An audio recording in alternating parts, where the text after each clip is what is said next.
자, 오늘은 모멘텀 코인에 대한 전망과 대응하는 방법에 대해서 간단하게 좀 브리핑을 해드리고자 합니다. 자, 일단은 우리가 어떤 코인은 되고 있던 간에 예를 들어서 비트코인이 급락을 합니다. 그러면 여러분들 비트코인이 떨어지면 이런 메이저 코인들도 전체적으로 떨어지게 되고 대부분의 코인들이 많이 떨어지게 되잖아요. 그렇죠. 그렇기 때문에 마찬가지로 여러분들이 모멘텀을 들고 계시든 다른 코인을 들고 계시던 간에 결국 비트코인에 대한 흐름들을 우리가 먼저 살펴봐야 됩니다. 근데 오늘 보시면 어떤가요? 비트코인도 그렇고 이더리움도 그렇고 전체적으로 또 하락세가 나와주고 있습니다. 지금 이렇게 떨어지는 이유는 바로 미국 증시 나스닥 100 지수가 정말 크게 급락을 보여주고 있기 때문입니다. 이렇게 나스닥이 떨어지는 이유는 뭐냐면 제가 구독자방에도 오늘 올려드렸다시피 어느 정도는 예상을 했던 부분이지만 지금 이제 금리 인상 가능성이 매우 높아졌다라는 얘기예요. 자, 원래는 이제 올해 같은 경우에는 금리 인상을 한 차례 하기로 되어 있었거든요. 근데 지금 보시면 어떤가요?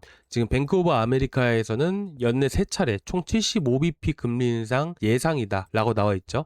그리고 도이치뱅크에서도 2차례 금리 인상을 전망을 했다 라고 얘기가 나와주고 있습니다. 자, 원래는 연내 금리 인상 가능성 7월달 내지 9월달에 금리 인상 가능성이 높았었습니다. 7월달이나 9월달에 그리고 올해 같은 경우는 한 차례 금리 인상 가능성이 매우 높아졌다라는 것이죠. 근데 문제는 뭐냐면 한 차례가 아니라 이렇게 3차례 혹은 2차례 금리 인상이라는 얘기가 나오게 되면 어떻게 될까요? 당연히 시장에 부담을 줄 수밖에 없는 부분들이고 그 때문에 미국 증시라든지 위험자산 시장은 당연히 직격탄을 받게 되면서 크게 하락할 가능성이 매우 높을 수밖에 없겠죠. 그렇다 보니까 어떻게 돼요? 나스닥 지수도 크게 급락을 보여줄 수밖에 없고 그 때문에 주요 메이저 코인들도 이렇게 하락을 보여줄 수밖에 없던 겁니다. 자, 그런데 중요한 게 뭐냐면 지금 현재 시장이 경기가 둔화되거나 경기가 침체되고 있는 건가요? 경기가 둔화되고 있고 경기가 침체되고 있다라면 연준에서 금리 인상을 할 수가 있을까요? 아니에요. 여러분들, 금리 인하라는 게 뭐예요? 부양책입니다. 경기를 끌어올리기 위해서 하는 이런 정책 중에 하나예요. 그 부양책이라는 게 뭐예요? 경기가 좋고 경제가 성장하고 있는데 경기 부양책을 한 적이 있나요? 아니죠. 2020년도에 뭐가 있었어요? 팬데믹 시기가 있었어요. 그때 모든 사람들이 다 힘들어했습니다.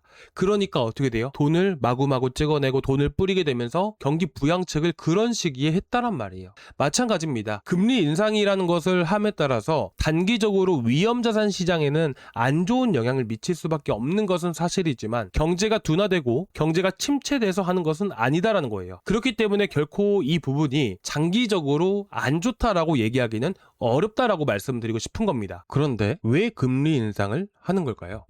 여러분들, 경기가 성장을 하고 경제가 꾸준히 쭉 올라가면서 성장을 하잖아요. 그러면 사람들이 돈을 많이 벌게 됩니다.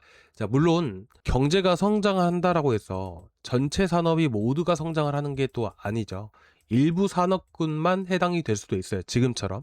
그렇다 보니까 어느 한 부분이든 간에 어느 한 분야라든 간에 어느 한 산업이든 간에 사람들이 돈을 벌게 되면 이런 소비가 당연히 증진이 될 수밖에 없습니다. 여태까지 여러분들도 보시면 아시겠지만 여러분들이 갑자기 돈을 많이 벌게 됐습니다. 자, 그러면 뭐 저축을 잘 하시는 분들은 저축하시면서 아끼시는 분들도 계시겠지만 대부분 이제 소비자분들, 대부분 투자자분들 같은 경우에는 돈을 많이 벌게 되면 결국에는 돈을 많이 쓰게 되는 겁니다. 그쵸? 많이 놀러 가게 되고요. 명품도 많이 사 입으시기도 하고, 그쵸? 뭐 선물하시기도 하고, 차도 바꾸시기도 하고, 그렇잖아요.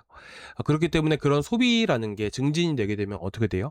당연히 어떻게 됩니까? 부동산 가격도 같이 올라가게 되고, 부동산 가격이 올라가게 되면 상업용 부동산에 대한 월세도 같이 늘어날 수밖에 없습니다. 당연히 보증금도 늘어나겠죠. 그러면 그런 것들이 가계에 다 영향을 미치게 됨으로써 가게들도 일단 비용 자체가 많이 늘어나는 부분이기 때문에 어떻게 됩니까? 당연히 이런 제품 가격이라든지 물건 가격을 같이 올릴 수밖에 없는 거예요. 간단하게만 여러분들께 흐름을 말씀드렸던 부분들인데 결론부터 말씀드리면 소비가 늘어나게 되면요, 전체적인 부분에 있어서 다 영향을 미치게 됩니다. 그래서 소비가 늘어남에 따라서 이런 물가도 같이 올라가는 이런 부작용이라는 게 분명히 발생이 됩니다.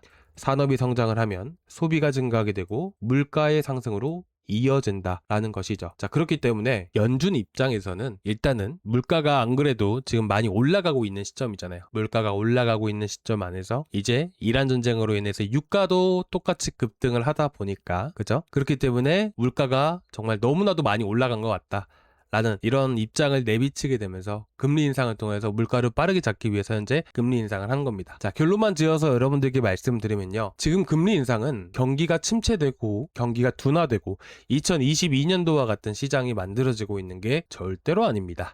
그런다라고 했을 때는 경기 부양책을 해야 되는 거예요. 당장에 금리 인상을 할 수 있는 상황이 만들어지지 않는다는 거죠. 그렇기 때문에 지금 금리 인상이라는 것은 단기적으로 위험 시장의 유동성 자금을 흡수하는 효과가 만들어지다 보니까 아무래도 시장에는 안 좋은 영향을 미칠 수 있지만 우리가 단기적으로 이런 부분들이 영향을 미칠 뿐인 것이지 중장기적으로 봤을 때는 전혀 큰 영향을 미치지는 않을 것으로 보고 있다라고 여러분들이 보셨으면 좋겠습니다. 자, 일단은 단기적으로 영향을 미치는 부분들이기 때문에 그렇기 때문에 우리가 어쨌든 현재 통화 정책에 영향을 미치는 PCE 개인 소비 지출 물가 지수가 또 발표가 될 것이고요. 자, 그리고 미국 증시에 영향을 미치는 것은 또 뭐가 있죠? 경제가 성장을 하고 있다라고는 하지만 AI 버블론이라는 건 항상 나오게 되어 있습니다. 항상 그 시기는 바로 기업들에 대한 실적이 발표되기 직전이에요. 그렇기 때문에 이제 목요일날 새벽에 발표하게 될 마이크론 실적도 우리가 체크를 하고 봐야겠죠. 그래서 일단은 당분간은 계속해서 시장 변동성이 커질 수밖에 없구나 라고 여러분들이 보시면 됩니다. 그래서 이 모멘텀 같은 경우도 일단 짧게 대응을 하시는 걸 여러분들께 권유해드리고 싶고요. 자, 모멘텀도 마찬가지였고 메테오라도 여러분들께 250원 자리에서 추천드렸었고, 그렇죠. 스페이스 아이디 같은 경우도 어느 구간에서 자, 51선 라인들 돌파를 할 때 매수하셔야 됩니다 라고 했습니다. 자, 그 위치가 어디였었나요? 자, 5분 봉상이었었죠. 딱 요 위치였어요. 파란 색깔 선만 여러분들이 보시면 되십니다. 그렇죠? 똑같은 흐름이죠. 그래서 또 어제까지는 계속 단타 종목들을 드리면서 이번 주만 오늘만 해서 10% 이상은 수익을 드렸던 부분들인데, 일단 당분간은 조금 조심하시기 바랍니다. 당분간은 시장에 대해 변동성이 커질 수 있는 부분들이어서 일단은 내일까지는 좀 지켜보고 내일 오후나 저녁 정도 그리고 내일 모레 정도에 시장이 좀 안정된다 할 때 단타 종목들을 좀 드릴 거고요. 자, 그리고 이제 모멘텀 같은 경우에는 제가 저번 시간에도 여러분들께 말씀을 드렸었죠. 자, 여러분들께 이제 모멘텀에 대해서 말씀을 드렸을 때 뭐라고 말씀드렸었냐면, 자, 결국에는 현재 위치에서 모멘텀 같은 경우에는 이런 투매가 한 차례 나오면서 그리고 급락을 시킨 다음에 51선 돌파하면서 급등세를 보여주게 된다. 그래서 타점은 51선 돌파하고 이탈시켰다가 안착해준 흐름들에서 우리가 매수를 해야 된다라고 했었었죠. 마찬가지입니다. 저희가 들어가는 이런 타점들은 바로 296원 요 자리였거든요. 295원 자리들. 그렇죠? 이런 자리들은 보통은 거래가 많이 붙으면서 올라가는 이런 자리들이에요. 보시게 되시면 최근에 이제 오늘 아침 같은 경우에도 보시면 어떤가요? 자, 거래가 계속 평소보다 더 많이 쌓여 있죠. 요 자리들. 그렇죠? 그리고 최근 들어서 고점 구간에 형성이 되어 있다 보니까 현재 이 위치들 290원부터 320원 요 사이들은 거래가 상당히 많이 터져 있습니다. 그만큼 이 자리는요, 이렇게 최근에 급락을 보여줬을 때도 투매라는 게 발생이 됐듯이 마찬가지로 위쪽에는 많은 매물들이 포진되어 있는 그런 상황입니다. 그래서 여러분들이 대응을 하실 때는 이 자리 290원 라인들이 이탈하게 되면 바로바로 대응을 하시는 편이 좋겠고요. 자, 그리고 만약에 나는 좀 더 이제 끝까지 추세가 완전히 무너질 때까지 나는 지켜보고 싶다라고 하시는 분들은 보시다시피 265원 자리, 265원 자리들, 요 자리가 추세가 완전히 끊기는 위치입니다. 그래서 여러분들이 모멘텀을 끝까지 나는 추세가 무너질 때까지 지켜보고 싶다 하시는 분들은 265원 자리들, 자, 그리고 현재 295원 자리들, 난 짧게 대응을 할 거야 라고 하시는 분들은 295원짜리 이렇게 제시를 해드리겠습니다. 자, 그리고 보시면 바닥 150원부터 현재 100%나 올라간 상황이에요. 그리고 이전 같은 경우도 보시게 되시면 한 차례 급등이 나오게 되면서 거래량을 동반해서 급등이 한 차례 나와줬습니다. 결국에는 이 시가 구간에서부터 해서 거래가 터진 거잖아요. 그렇기 때문에 사실상 요 위치들은 매물이 상대적으로 되게 많은 위치입니다. 강한 저항 구간이다 라는 것이죠. 현재 이 위치들을 대략적으로 제가 그어봤을 때 보시면 350, 325, 300원 구간입니다. 자, 그리고 보시게 되시면 현재 대략 320원까지 오늘 올라갔었잖아요. 그래서 이제 아까 말씀드렸던 대응 자리들 그 위치에서 반드시 대응을 하시기 바라고요.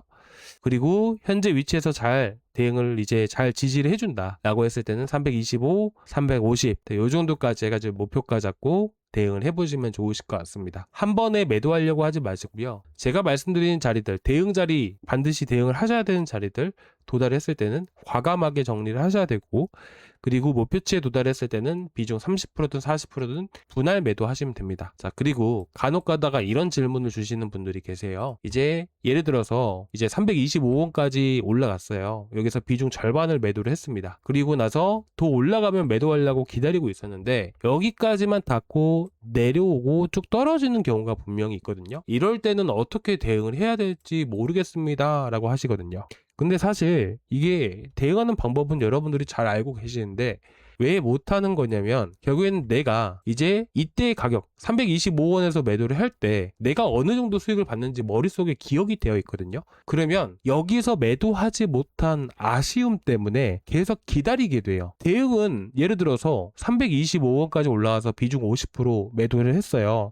그러다가 335원까지 갔다가 이런 식으로 떨어졌어요. 근데 제가 여러분들께 296원, 295원짜리에서 대응을 하셔야 됩니다 라고 말씀을 드렸으면 296원짜리 떨어지게 되면, 이탈하게 되면 대응을 하셔야 되는데, 지금 이 자리에서 한번 돈을 얼마 벌었는지 한번 눈으로 확인이 되고 차익 실현 하셨더라도 얼마나 본질을 내가 봤기 때문에 그걸 기억하는 거거든요. 그렇다 보면 여기서 대응을 하시라고 분명히 했는데도 아쉬워서 아쉬운 마음에 기다리게 되는 거예요. 그러다가 계속 떨어지거든요.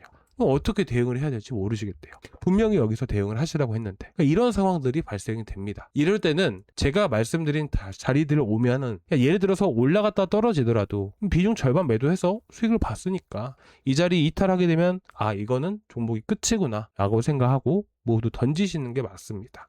혹여나 어려우시면 언제든지 말씀을 해주시고요. 일단은 목요일날 정말 중요한 이벤트와 이슈가 있습니다. 그래서 아직까지는 시장이 이제 뭐 당장에 크게 급락이 나올 만한 시장은 또 아니고, 그래도 하루 이틀 정도는 좀 더 지켜봐야 되는 부분이기 때문에 모멘텀 잘 대응을 하시기 바라고요. 걱정되시거나 또 어려운 거 있으시면 언제든지 편하게 구독자방에서 말씀을 해주시기 바랍니다. 자, 일단은 오늘 여기까지 준비했고요. 다음 시간에 또 뵙도록 하겠습니다. 감사합니다.